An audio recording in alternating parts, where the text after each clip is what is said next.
Johann Ernst Bessler. A maioria de vocês nunca ouviu falar nesse sujeito. Na verdade, a pesquisa para poder fazer esse vídeo me deu um trabalho gigantesco. Eu queria que esse fosse um dos primeiros vídeos desse canal. Eu passei um tempão procurando as referências. Não consegui encontrar. Quando eu finalmente encontrei, essas referências estavam em sites estrangeiros que eu tive que traduzir. Tamanha a obscuridade do cara. Mas a história dele é incrivelmente intrigante e eu acho que vale a pena ser contada. O Bessler nasceu na Saxônia em 1681. Durante a sua vida ele foi pintor, estudou teologia e entendido em mecânica. Mas a sua história, do ponto de vista da relevância, começa mesmo quando ele morava numa cidadezinha chamada Gera. Lá, naquele local, foi quando ele fez a sua primeira roda, a roda de Bessler, ou, como ele gostava de ser chamado, roda de Orpheus. Esse nome, Orpheus, ele criou baseado num código pessoal que ele mesmo inventou, no qual ele substituía letras do nome dele. Ele gostava de ser conhecido assim. Nessa cidadezinha, ele atraiu fama porque ele havia inventado uma roda numa época em que não existia nenhum tipo de propulsão ainda. A famosa roda atraía multidões. Um monte de gente vinha até a casa dele para vê-la funcionar.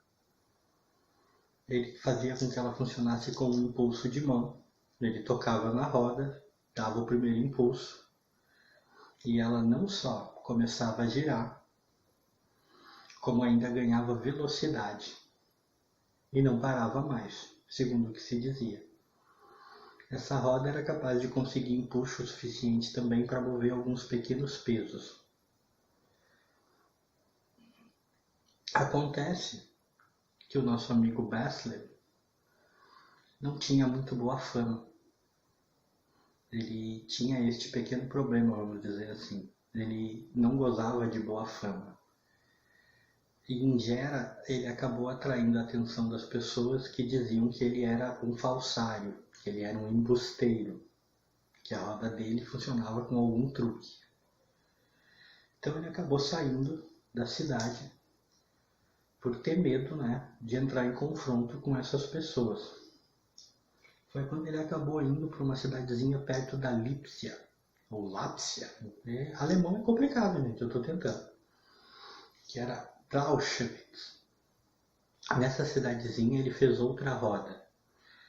Ela tinha mais ou menos 1 metro de altura por 10 centímetros de espessura. A roda tinha uma placa no meio do mecanismo que não deixava ver o que tinha atrás. O mecanismo interno ninguém podia ver.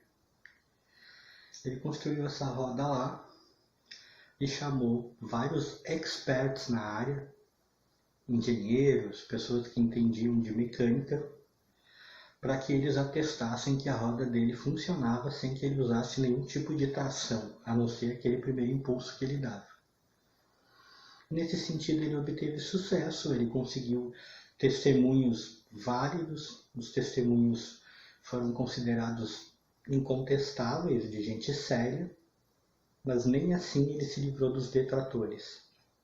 O pessoal continuava falando mal, ignoraram os testemunhos desses experts que ele levou, continuavam dizendo que ele era falsário, que ele era embusteiro. Um certo Wagner, que era matemático, chegou a dizer que a roda dele funcionava porque ele colocava um anão dentro da roda, que ficava girando o mecanismo. Por isso que ela não parava. Um dia, sem que houvesse qualquer razão aparente, sem que houvesse qualquer explicação que alguém saiba, que alguém consiga entender, o Bessler destruiu a sua roda com um machado. Nem preciso dizer que isso obviamente fez com que as pessoas que o criticavam fossem para cima dele com ainda mais força, dizendo que aquilo era uma prova de que ele era uma pessoa instável, uma pessoa que não merecia confiança. Então ele acabou saindo dali. Ele também saiu da cidade, foi tentar a sorte em outro lugar. Foi quando ele finalmente tentou o que seria para ele a grande jogada da vida dele. Ele foi até o conde Landgrave.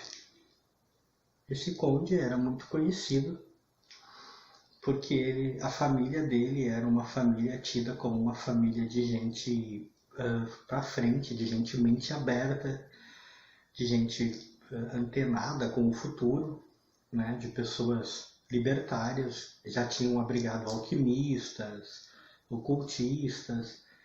Ele foi até esse conde, o conde Landgrave, e propôs fazer um teste final com a sua roda no castelo do conde, o castelo ducal de Weissenstein, ou Wachenstein. É alemão, gente, estou tentando. Vocês não sabem o quanto foi difícil tentar chegar nessa definição aí. Pois é, o conde concordou. O conde disse que aceitava fazer o teste lá, mas ele fez uma exigência. Ele queria ver o que era o mecanismo que a placa da roda escondia. O Bessler acabou concordando e o conde foi, viu o mecanismo e assinou um termo dizendo que o que ele viu foi apenas um complicado sistema de contrapesos, que era isso que tinha dentro da roda. Então foi marcado o grande teste. Esse teste teve início em 12 de 11 de 1717. No que ele consistia? Pegaram uma das salas do castelo, a isolaram totalmente. O Bessler foi lá, montou a sua roda, né? Ele fez outra roda, montou a roda lá, deu um impulso. Eles lacraram todas as portas, todas as janelas, ficou tudo lacrado. E voltaram a abrir aquela sala apenas 7 meses depois. A sala foi aberta só em junho de 1718. Qual era a intenção? Obviamente, comprovar se ela funcionava conforme o Bessler afirmava que funcionava. Casos, por exemplo, como o do famoso anão que haviam dito que tinha dentro da roda girando ela, se tornariam impossíveis, porque ele não poderia sobreviver dentro daquela sala por 7 meses. Foi o que foi feito. Segundo a lenda, segundo o que dizem, 7 meses depois, os documentos da época atestam isso, mas acabou se tornando lendário. Como eu disse, é um personagem obscuro demais. Mas 7 meses depois, em junho de 1718, quando eles tiraram os lacres das portas e abriram a porta da sala para ver, estavam presentes várias pessoas importantes da época. Estavam presentes Christian Wolff, por exemplo, que era o chanceler da Universidade de Halle. Estava presente o Friedrich Hoffmann, que era físico, entre outros tantos, além do próprio Landgrave. Todos eles lá para testemunhar. Tiraram todos os lacres, conferiram tudo, abriram a porta. A roda do Bessler continuava girando. Ela havia girado por 7 meses ininterruptamente. E aí vocês pensam, caramba, o cara provou sua teoria, venceu todo mundo, venceu seus detratores, ninguém mais teve o que falar. Pois é, não foi assim. Essa não é uma história com um final feliz. Mesmo com todas essas testemunhos, mesmo com todos esses apoios que o Bessler teve, mesmo com o documento assinado por todas as presenças ilustres do local, ele continuou sendo atacado pelas pessoas que diziam que ele era embusteiro. Ele continuou tendo inúmeras críticas.